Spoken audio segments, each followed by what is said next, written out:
Hello everyone, welcome to my channel. आज हम इस वीडियो में dehydrogenation of alkanes topic detail में डिस्कस करेंगे, जो अगेन एक इम्पॉर्टेंट मेथड है एल्कीन्स के प्रिपरेशंस का।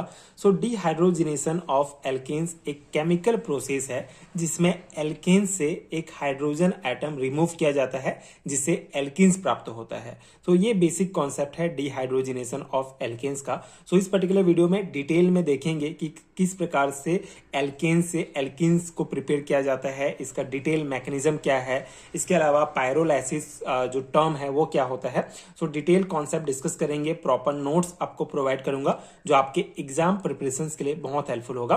सो स्टार्ट करते हैं इसके बेसिक कॉन्सेप्ट से। So at high temperature alkanes can undergo dehydrogenation to produce alkenes. ठीक है, तो सिंपल सा डेफिनेशन है, हाई टेम्परेचर में जो एल्केन्स होते हैं उनका डिहाइड्रोजिनेशन होता है और एल्कीन्स बनता है। ठीक है, जैसे एग्जांपल में यहाँ पे आप देख सकते हैं, हम एग्जांपल में ले रहे हैं इथेन।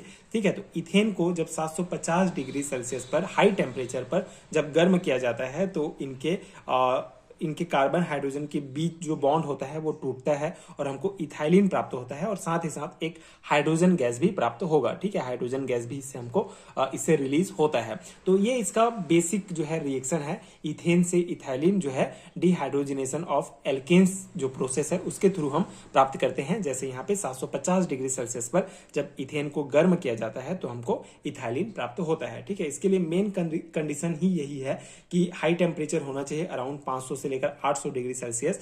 और इसमें हम कैटलिस्ट भी यूज करते हैं, जैसे क्रोमियम ऑक्साइड, प्लेटिनम, पैलेडियम, ये सब जो है एज ए कैटलिस्ट यूज किया जाता है इस रिएक्शन में। ठीक है, this reaction is used industrially to prepare ethylene while simultaneously serving as a source of hydrogen gas. ठीक है, तो ये जो रिएक्शन है जो हमने यहाँ ऊपर डिस्कस किया, ये बेसिकली औद्योगिक रूप से इथाइलिन को प्रिपेयर करने के लिए यूज किया जाता है, साथ ही साथ हाइड्रोजन गैस का भी एक इंपॉर्टेंट सोर्स है। This type of dehydrogenation of alkane is known as pyrolysis. ठीक है, तो पायरोलाइसिस एक इंपॉर्टेंट टर्म है जो आगे हम समझेंगे, ये आप ध्यान रखेंगे। तो इस टाइप का जो डिहाइड्रोजिनेशन होता है एल्केन्स का, जिसे इथाइलिन हमको प्राप्त होता है, इस प्रोसेस को पायरोलाइसिस कहा जाता है। Thus when alkane is heated to high temperature it decomposes into smaller units including lower alkenes etc. And such a decomposition of alkenes into smaller unit by the application of heat is called pyrolysis। ठीक है, तो pyrolysis term alkanes के case में क्या होता है उसको समझने से पहले पायरोलाइसिस जो जनरल अगर हम इसको समझना चाहें तो बेसिकली एक केमिकल प्रोसेस है। ठीक है, पायरोलाइसिस टर्म के बारे में हम समझ रहे हैं। तो पायरोलाइसिस जो है एक बेसिकली एक केमिकल प्रोसेस है जिसमें ऑर्गेनिक सब्सटेंस को हाई टेम्परेचर पर हीट किया जाता है, जिससे बिना ऑक्सीजन के या फिर बहुत ही कम ऑक्सीजन में इस प्रोसेस में बड़े बड़े मॉलिक्यूल्स टूटकर छोटे मॉलिक्यूल्स बना लेते हैं। इसी प्रोसेस को पायरोलाइसिस कहा जाता है। ठीक है, जनरल टर्म में ये है। अगर हम सिंपल एग्जांपल देखें, जैसे वुड का पायरोलाइसिस, लकड़ी का अगर हम पायरोलाइसिस समझें तो जब लकड़ी को जो है ऑक्सीजन के बिना हीट किया जाता है तो वुड जो है, वुड गैस, चारकोल और तार, ये सभी जो है हमको प्राप्त होता है। ठीक है, तो इस प्रकार से वुड का पायरोलाइसिस हो गया। अगर हम एल्केन्स के केस में समझें तो एल्केन्स के केस में क्या होता है, जब हाई टेम्परेचर में इसको गर्म किया जाता है एल्केन्स को, जैसे यहाँ पे हेक्सेन हमने एग्जांपल लिया है, हेक्सेन एक एल्केन है, तो इसको जब हम हाई टेम्परेचर में गर्म करते हैं तो हमको जो है ये जो है जो मॉलिक्यूल्स है, हमारा जो बड़ा मॉलिक्यूल है, ये छोटे छोटे मॉलिक्यूल में जैसे hexane, butane, ethane, propane, ethene, methane, ये सब में जो है टूट जाता है। इसी प्रोसेस को ही पायरोलाइसिस कहा जाता है। ठीक है, कोई बड़ा मॉलिक्यूल अगर छोटे छोटे मॉलिक्यूल में टूट जाता है हाई टेम्परेचर के कारण तो उसको, उस प्रोसेस को ही जो है क्या कहा जाता है, पायरोलाइसिस कहा जाता है। तो बहुत इंपॉर्टेंट टर्म है, आप ध्यान रखेंगे। कभी कभी एग्जाम में आपको पूछा जाएगा व्हाट इज पायरोलाइसिस, तो आपको ये समझ में आना चाहिए, ये याद होना चाहिए कि क्या होता है पायरोलाइसिस, और ये एग्जाम्पल्स आप लिख सकते हैं उसमें। ठीक है, तो ये हो गया हमारा pyrolysis term.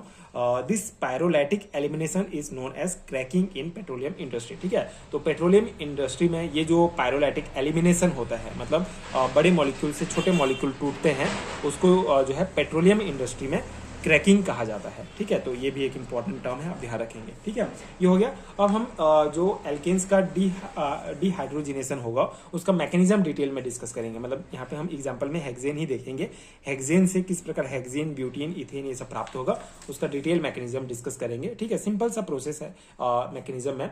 Pyrolysis is believe to be a free radical reaction processed by the following pathway. ठीक है, तो 2 पाथवे में ये कंप्लीट होता है। मतलब जैसे हेक्सेन से ही हमको अलग अलग जो है ये मॉलिक्यूल्स बनाना है, तो मतलब अलग अलग पाथवे, मतलब अलग अलग कंडीशन, जैसे कितना टेम्परेचर यूज कर रहे हैं उस हिसाब से हमको अलग अलग प्रोडक्ट प्राप्त होता है।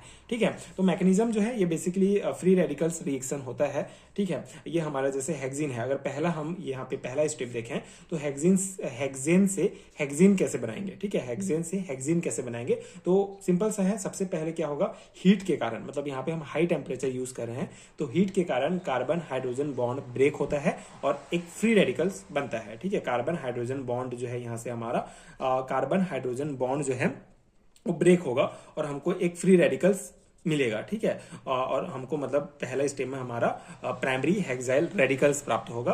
फिर सेकंड स्टेप में क्या होगा, बीटा हाइड्रोजन रिमूव हो जाएगा। ठीक है, जैसे ये अल्फा है, ये हमारा बीटा है, तो बीटा हाइड्रोजन जो है ये रिमूव हो जाएगा। ठीक है, और एक फ्री रेडिकल्स और डबल बॉन्ड बनेगा। जब ये बीटा हाइड्रोजन रिमूव होगा तो यहाँ पे हमारा डबल बॉन्ड बन जाएगा और साथ ही साथ एक और हाइड्रोजन फ्री रेडिकल्स हमको प्राप्त होगा। फिर ये दोनों हाइड्रोजन फ्री रेडिकल्स जो है जुड़ जाएंगे और ये हाइड्रोजन गैस के रूप में बाहर निकल जाएंगे और ये हमको डबल बॉन्ड के साथ जो है 1 हेक्सेन प्राप्त हो जाएगा। ठीक है, तो इस प्रकार से हेक्सेन से हेक्सेन कैसे प्राप्त करेंगे, सिंपल सा है, फ्री रेडिकल रिएक्शन होगा। मतलब कार्बन हाइड्रोजन बॉन्ड टूटेगा हाई टेम्परेचर के कारण, जिससे फ्री रेडिकल का फॉर्मेशन होगा और उसके बाद फिर जब ये फ्री रेडिकल्स जो है रीअरेंज होंगे और हमको ये हेक्सेन प्राप्त हो जाएगा। इसी प्रकार का प्रोसेस बाकी मैकेनिज्म में भी होता है। सिंपल सा मैकेनिज्म है। जैसे अगर हम ये सेकंड रूट है, यहाँ पे अगर हम देखें तो हेक्सेन्स का सबसे ये सेकंड में क्या हुआ, हाई टेम्परेचर के कारण हेक्सेन्स का कार्बन कार्बन बॉन्ड ब्रेक हो जाता है और मॉलिक्यूल्स ब्रेक होके फ्री रेडिकल्स बनाते हैं। ठीक है, ये जो मॉलिक्यूल है ये ब्रेक होके इस प्रकार से ये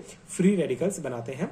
अब इसके बाद ये जो फ्री रेडिकल्स हैं, ठीक है, ये जो फ्री रेडिकल्स है फिर ये जो है रीअरेंज होंगे और स्टेबल मॉलिक्यूल बनाते हैं। जैसे ये जो फ्री रेडिकल्स रीअरेंज होंगे तो इस प्रकार से इथीन हमको प्राप्त होगा। ठीक है, ब्यूटेन प्राप्त होगा, साथ ही साथ 1 ब्यूटेन एंड इथेन प्राप्त होगा। ठीक है, सिंपल सा है। यहाँ से एक हाइड्रोजन बाहर निकला, यहाँ से एक हाइड्रोजन बाहर निकला और यहाँ पे जो है हमारा फिर ये हाइड्रोजन जब बाहर निकलेगा तो इसका एक फ्री रेडिकल्स और इसका एक इलेक्ट्रॉन, ठीक है, वो मिला के यहाँ पे डबल बॉन्ड बना लेंगे और ये 1 ब्यूटीन बन जाएगा। उसी प्रकार इसका एक फ्री रेडिकल्स और इसका एक इलेक्ट्रॉन मिल के यहाँ पे डबल बॉन्ड बनाएंगे।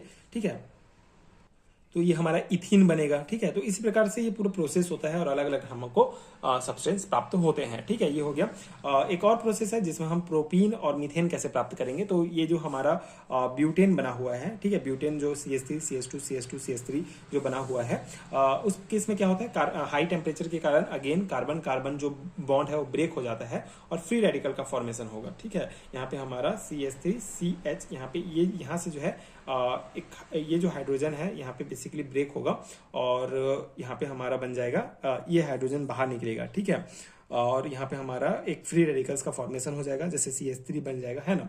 उसके बाद प्राइमरी प्रोपाइल रेडिकल बनेगा। फिर उसके बाद ये जो हाइड्रोजन है इसके साथ इस फ्री रेडिकल्स के साथ जाकर जुड़ जाएगा और इसके यहाँ पे एक इलेक्ट्रॉन बचेगा जो यहाँ पे डबल बॉन्ड बना लेगा। तो डबल बॉन्ड बनेगा तो CH3 CH double bond CH2 propene बनेगा और ये हमारा मीथेन बनेगा। तो इस प्रकार से ब्यूटेन से जो है हम प्रोपीन मीथेन ये सब प्राप्त करते हैं। ठीक है, मतलब ये आगे का रिएक्शंस है, इस प्रकार से इसका मैकेनिज्म है।